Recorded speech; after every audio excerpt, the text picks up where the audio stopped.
Hi, I was 8 years old and we were on a family trip. Um, I was misbehaving, and so my dad wanted to teach me a lesson.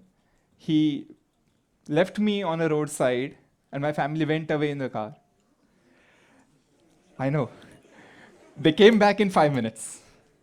Uh, they came back in 5 minutes, but for those 5 minutes, I thought I'm homeless now. But instead of panicking, I started planning. The only things I had on me were my clothes and my watch.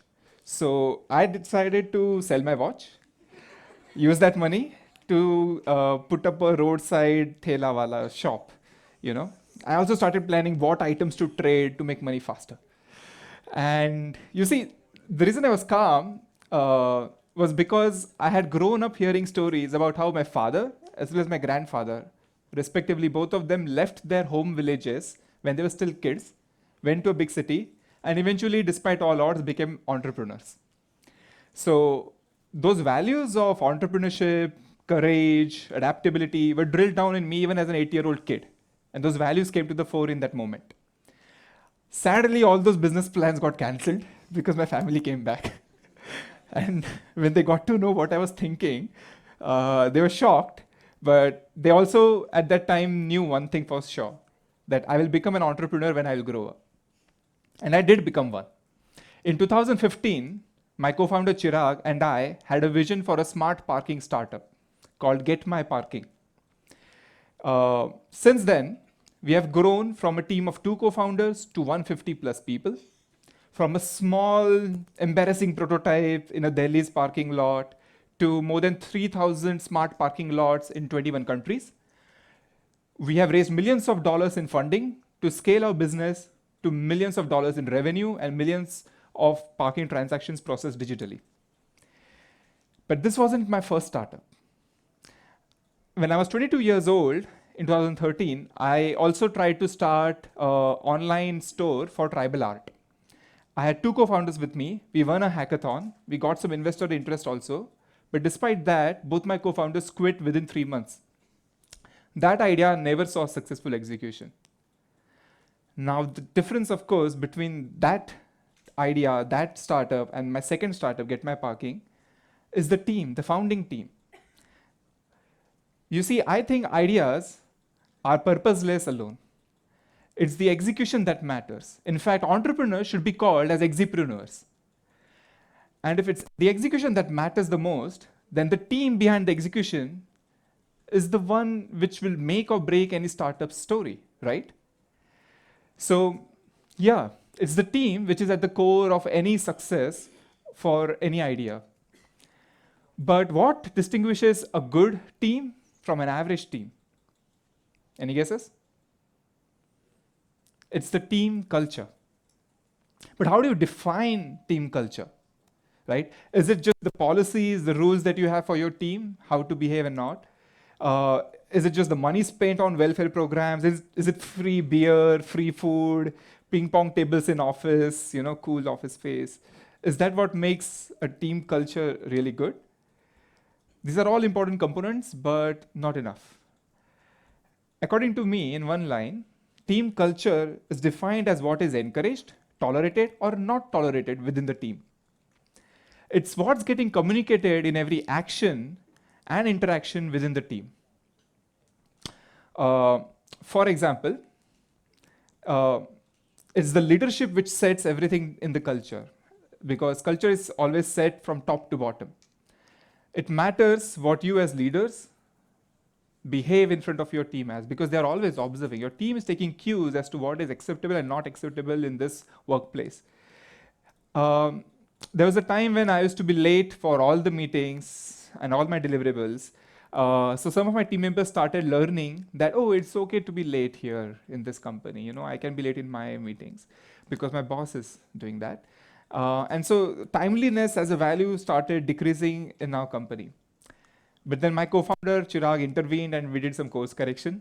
For example, we started putting a penalty of 10 rupees per minute for anyone coming late to critical meetings and town halls. And the money collected would go to sponsor extra snacks for that meeting. Don't ask me how many samosas I have sponsored. They were a lot. Uh, there's another example. Our company has some really helpful mental health policies, but just having policies is not enough. I had to lead as a leader in my behavior and action. I had to mean that. So I started being vulnerable and open about it in front of my company, in town halls, in open meetings.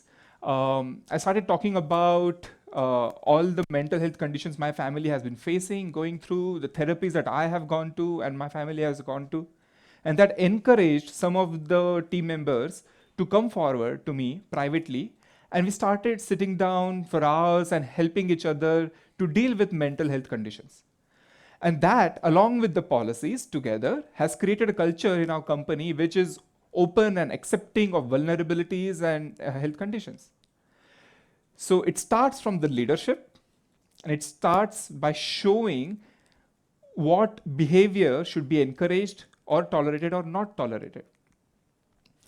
Your team is also taking cues non-verbally, from how you design the seating area, what goes on the notice board, how you welcome a new team member, how much thought is going into your outings and retreats.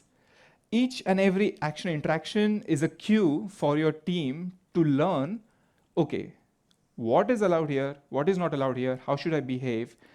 And that keeps getting drilled down, and that's how culture gets set in your company. Just having fancy policies is not enough. You have to bring it in your action and interactions. Now that we have talked about what culture is, how do you practically go on to implement great culture? Is there any recipe that you can follow? I've tried to put down some of my thoughts. I think there are three important things. One is the fitment of the team's mission to the team's culture. The second thing is aligning every team member with the overall team's culture. And the third thing is, if you're lucky enough to see growth, then how do you scale with the right culture? Talking about the first point, the fitment of the team's mission to the team's culture.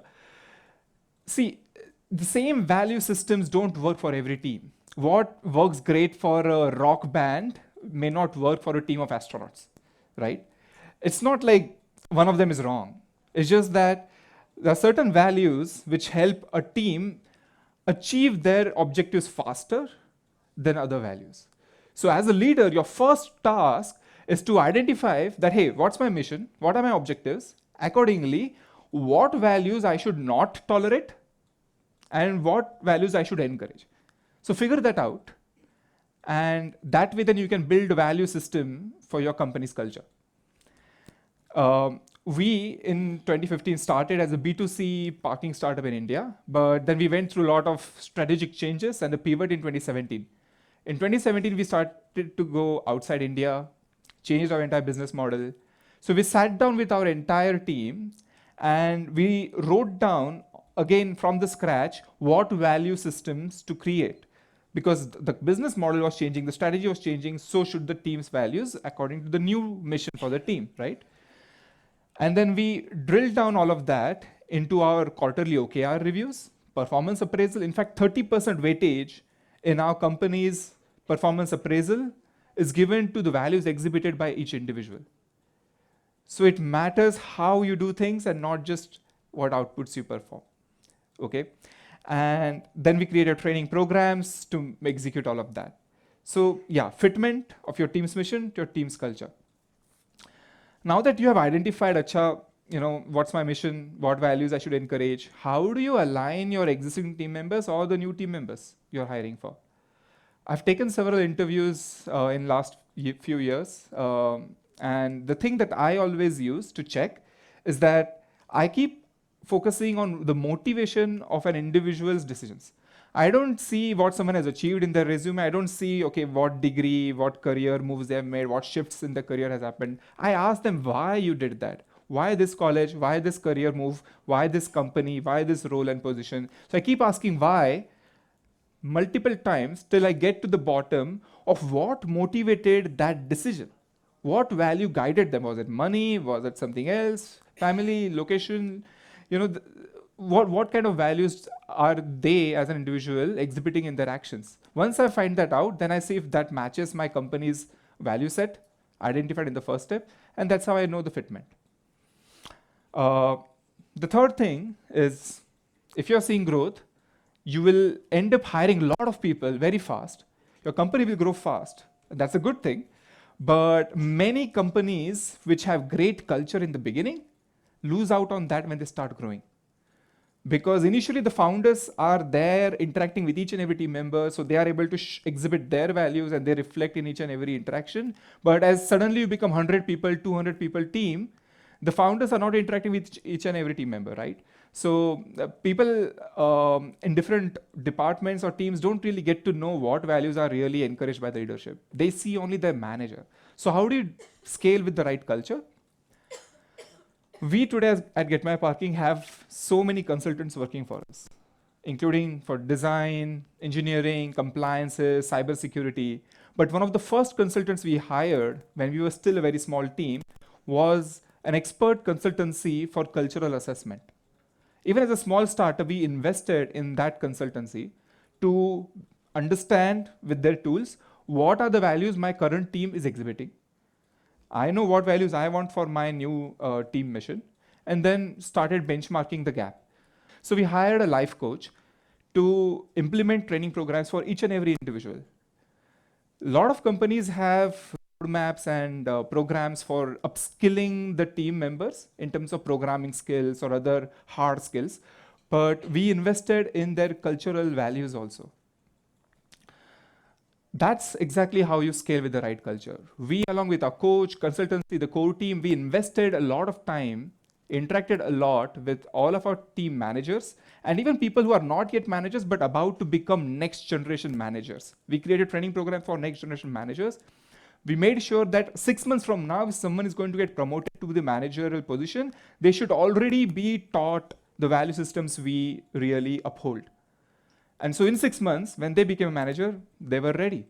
So that's how we made sure that each and every manager is an evangelist, a brand ambassador of the values that the founders really want to reflect.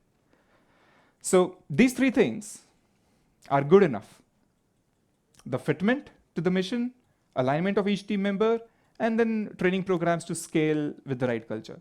It's enough to take an average okay team to a good team. But that's not enough. There's something more, a secret sauce. A secret which takes a good team to an amazing team. That secret is leading from the heart. You see, in my company, we do have ping pong table and free food. But that's not because we one day woke up and said, hey, let's be a cool startup, so let's offer free food. It wasn't an afterthought. There's no switch to instantaneously change your culture. In 2015, when we started the company from a farmhouse in the outskirts of Noida, we had a cook who cooked for us. Then we hired few first team members, and it was natural for us to extend the same cook's service to those few team members because they were living and working with us in the farmhouse. Then we got funded, we shifted to a proper office, hired a dozen of people, but we saw no reason to stop offering the same homemade food to them. And that has continued even today. We have 150 people today, and we still give free homemade food to each team member who comes to office at any meal time, be it breakfast, dinner, or snacks, or lunch. And there's a full-time cook who does that. It's not a catering service, it's a cook with proper quality control over what goes in the food, just like how mother would make for their children. There's another example. I knew from, this is 2016, and I knew from my girlfriend that periods are painful. Menstruation can affect productivity. So when we hired the first few team members in our company, I wrote down a menstrual leave policy. And we started giving one optional paid leave every month to all the female team members. This was 2016. When no company in India's mainstream even thought about these things. During COVID 2 years back, second wave, there was a lot of struggle in getting the right medical resources. Our team came together and we created a rapid action task force to give medical assistance, oxygen concentrators, whatever medicines anyone wanted, not only for our team members, but even for their relatives. If someone's uncle, aunt, or grandfather needed oxygen concentrator anywhere in India, our task force team tried to get it to them. So all of these things are not because we had policies, but because it came from a place of genuine care and kindness. We led from the heart, and that's how our team inculcated those values, and it came to the fore when it mattered the most during situations of crisis. So leaders, please lead with trust, empathy, and kindness. You have to treat your team members as co-owners and builders of whatever mission you're trying to achieve.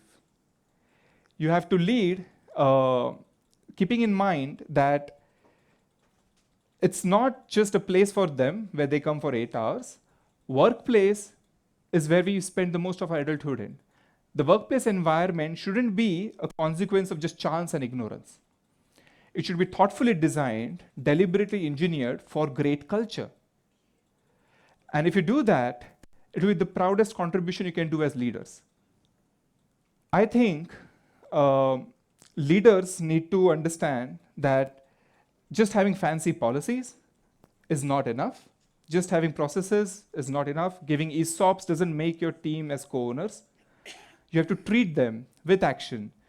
You have to treat them and show them with your behavior, leading from the heart, what kind of values you want to encourage, and then they will reflect that. And as a team, as one unit, you can then ensure that you achieve your mission faster, successfully, and you can overcome any challenge thrown at you, no matter what. So yeah, team culture is the one thing that leaders should invest the most in, because it is the greatest enabler of whatever the team will achieve in future. Thank you for listening to me. You have been a great audience.